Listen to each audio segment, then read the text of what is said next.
আরাফাতের দিনে এমন একটি দোয়া আছে যা নবীজি সাল্লাল্লাহু আলাইহি ওয়াসাল্লাম তো করতেনই, সেই সাথে তার আগের নবীরাও করতেন আলাইহিমুসসালাম।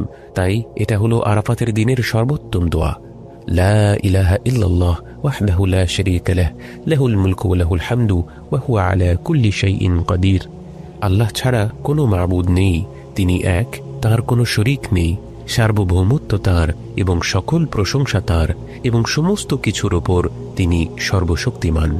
যদিও এখানে আমরা সরাসরি আল্লাহর কাছ থেকে কিছু চাচ্ছি না, বরং তার অপার মহিমা এবং একত্ব ঘোষণা করছি। আল্লাহর প্রশংসা করা তার কাছ থেকে চাওয়ার চাইতেও উত্তম, কারণ আমাদের চাওয়া হয় খুব সাধারণ বিষয়গুলো নিয়ে, আমাদের চাওয়াগুলো হয় ক্ষুদ্র, নগণ্য, কিন্তু আল্লাহর প্রশংসা হলো চিরন্তন ও সুমহান। আর যখন আমরা বড় কিছু নিয়ে দোয়া করি, যেমন আল্লাহর মাহাত্ম্য, তার গুণাবলী, তার একত্ব ঘোষণা করা, তখন পরম দয়ালু আমাদের ছোট ছোট সব চাহিদাগুলো এমনিতেই পূরণ করে দেন।